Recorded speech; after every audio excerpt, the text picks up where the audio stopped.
정치권 소식 짚어보는 아침의 맞수 시간입니다. 오늘의 정치 맞수 윤기찬 국민의힘 법률위 부위원장, 김종욱 전 민주연구원 부원장 나오셨습니다.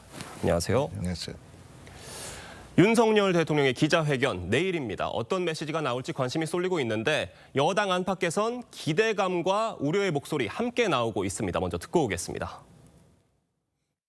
결단이 내려지면은 거침없이나 처리하시는 스타일이시니까 국민들께 납득하시고 또 국민들께서 충분히 이해하실 만한 조치가 있으시라 생각합니다. 자화자찬적인 메시지는 하시면 안 될 것 같아요. 국민이 평가를 해주시는 거지 본인이 미리 앞세워서 얘기하면 안 되잖아요. 예. 그다음에 국민들에 대한 진솔한 사과가 필요하다고 생각해요. 들어보신 것처럼 친한계에서는 우려의 목소리 나오고 있고요. 친윤계 이철규 의원은 생각이 좀 다르신 것 같습니다. 친한계에서는 우려의 목소리 왜 나오고 있다고 보십니까?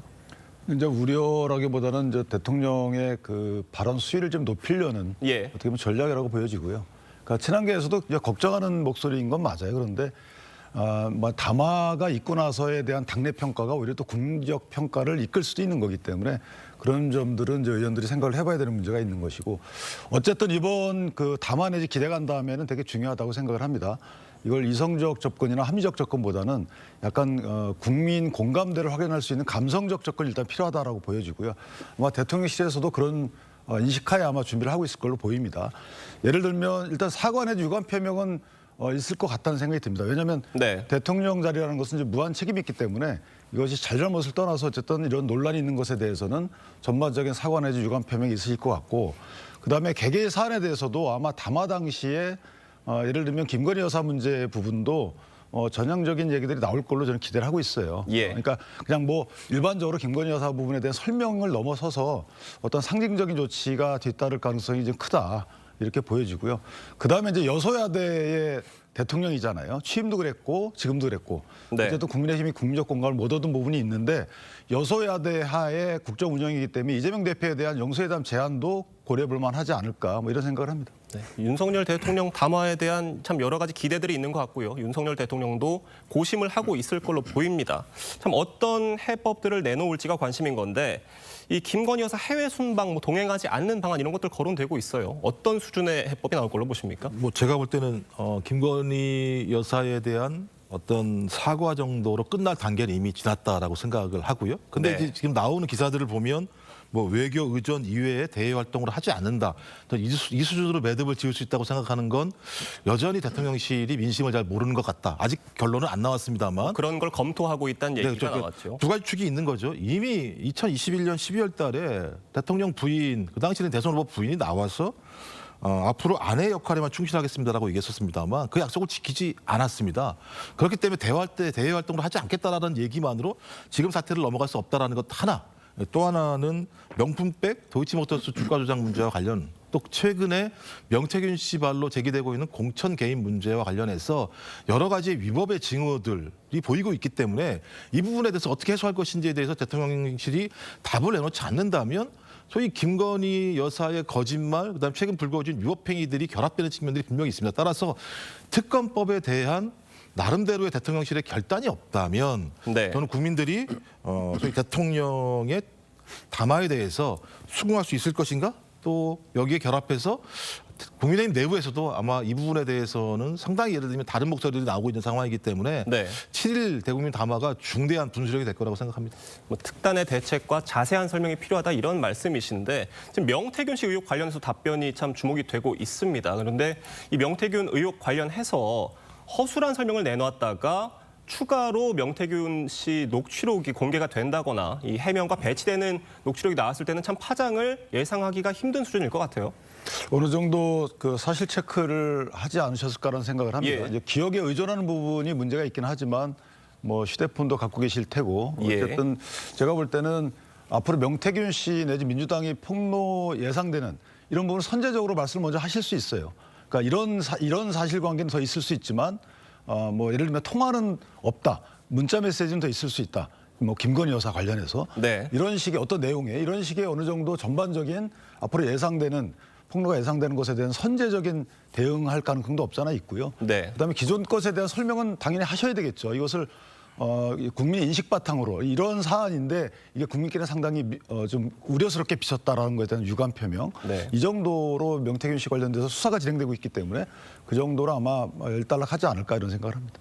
지금 윤석열 대통령이 7일에 대국민 담화를 하고 그 이후에 민주당에서 명태균 씨 녹취록을 추가로 공개할 가능성도 있다고 보십니까?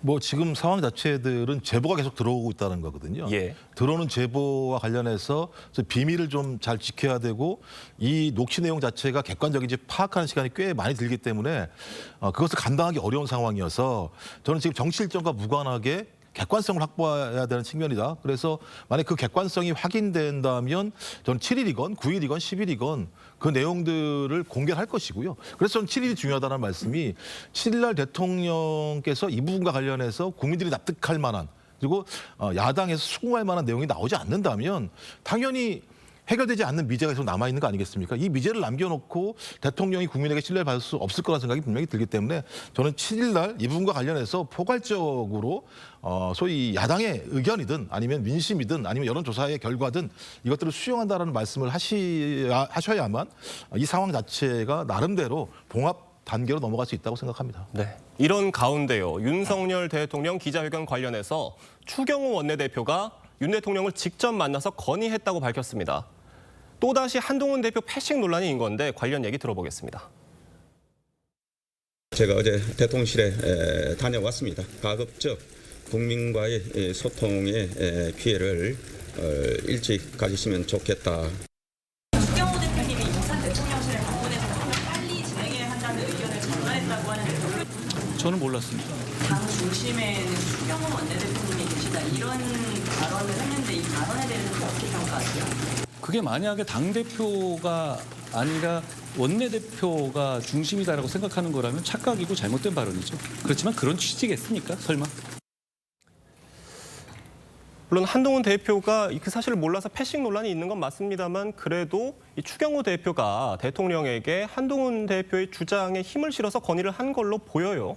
저는 저 부분은 이제 패싱이라는 문제가 생기려면 예. 당대표 의사에 반하는 어떤 네. 의사 전달을 예를 들면 의원들의 종합적인 의사 전달을 당대표하고 상의 없이 당대표의 평상시 표명 의사와 반대되는 의견을 전달했다.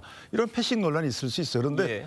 아니 한동훈 대표께서 이제 즉시 좀 해야 된다라는 여러 가지 의견을 전달했는데 이것을 공고히 하는 취지의 의견을 전달했고 또 의원들의 의견을 종합적으로 모아서 한 것이 아니고 다른 당내 또는 당원들의 우려를 전달한 거잖아요. 저는 저것을 패싱 논란이라고 하는 것은 모든 것이 다 한동훈 대표를 거쳐서 가야 되는 건 아니잖아요. 그래서 그런 부분은 일각의 한동훈 대표 측근의 일각의 말씀이 아닐까 이렇게 생각합니다. 애매한 부분이 있는 것도 맞는 말인 것 같아요. 한동훈 대표는 몰랐지만 그래도 한동훈 대표의 주장과 결을 달리하는 얘기를 건의한 것 같지는 않고요. 그런데 이제 추경호 원내대표가 지난번 한동훈 대표 그 면담 이후에도 이제 만찬에 불려가서 또 당시에도 논란이 있었습니다. 이렇게 윤 대통령이 한동훈 대표보다 추경호 대표를 좀 더 가까이 하는 모습 어떻게 평가하십니까? 말씀하신 것처럼 당대표가 모르게 일을 진행한다는 게 상식적으로 말이 안 되는 거죠. 이거 설명이 안 되는 내용입니다. 같은 내용이라고 하더라도 이런 중요한 정치적 행위잖아요. 소위 대통령이 국민적 의심을 받는 과정에서 7일 날 전격적으로 대국민 담화를 발표하는 내용을 추경호 원내대표가 제안을 해서 대통령이 수용을 했는데 당대표는 직전까지 몰랐다. 직전에 알았다라고 얘기하는 건 누가 뭐라고 하더라도 당대표에 대한 의사를 묻지 않았다는 것밖에 안 되는 상황이기 때문에 당대표가 패싱된 건 사실인 것이고 저 대통령과 원내대표의 직할체제가 만들었다는 측면에서 그리고 이게 처음이 아니고 지난번 소위 당대표와 대통령의 차담 이후에 바로 직후에 만찬에 원내대표를 부른 일이 벌어졌고 또 이걸 또 공개를 했습니다. 이번도 마찬가지인데요. 저는 추경호 원내대표가 이걸 왜 공개했을까? 공개할 이유가 없잖아요, 굳이. 저희 대통령이 발표하면 되는 것이고 결심에 의해서 그다음에 7일 이전에 당대표와 원내대표에게 통보했다라고 하면 되는 내용인데 이걸 굳이 추경호 원내대표가 공개했다라고 하는 건 당대표가 패싱됐다라고 하는 사실들을 공개적으로 알린 측면이 분명히 있기 때문에 네. 이 부분에 대해서는 국민의힘 특히 집권 여당이 이런 모습을 보이는 건 좋지 않다. 이런 생각이 듭니다. 근데 이제 사실 저희가 살펴봐야 될 부분은 예. 이걸 저녁에 발표한다는 것도 문제였다고 또 주장하고 있고 그다음에 빨리 해달라고 했는데 빨리 날짜를 잡아서 통보를 했는데도 불구하고 왜 상의 안 했냐고 하는 것도 문제가 있을 수 있고 글쎄 저는 절차적 문제 같고 이 국민적 시각에서 볼 때 이건 좀 이렇게 사사건건 얘기하는 것은 좀 문제다라고 생각합니다. 네, 뭐 당대표를 거치지 않고 전달한 거에 대한 이견이 있으신 것 같습니다. 민주당 얘기도 해보겠습니다. 이 세 번째로 발의한 김건희 여사 특검법이 어제 국회 법사위 소위를 통과했습니다. 민주당은 특검법을 수용하는지 여부가 윤 대통령 회견의 성패를 가를 거라고 주장을 했는데 여권 시각에서 바라보시기엔 어떻습니까? 저 부분 탄핵을 받아들이거나 아니면 하야하거나 또는 임기 단축 중임제 개헌에 찬성해라 이런 취지하고 다름이 없어요. 예. 지금 민주당 일각에서 얘기하는 것처럼 야당 인사에 대해서는 저인망식 수사하지 말라는 거잖아요. 그런데 지금 이거 저인망 14개의 혐의가 들어가 있단 말이죠. 저인망식 특검을 국회에서 발의하는 건 하라는 소리인가요? 그러니까 앞뒤가 안 맞는 것이고 여기 전부 다 수사하고 있고요. 민주당이 의혹 제기하고 민주당 수사받아라. 그렇지 않으면 탄핵해라. 이거는 말이 안 되는 거죠. 네, 지금 대통령 담화가 하루 남았습니다. 지금 대통령이 하고 싶은 말보다 해야 할 말을 해야 한다는 고언들이 많이 있는 것 같습니다. 오늘 말씀은 여기까지 듣겠습니다. 감사합니다.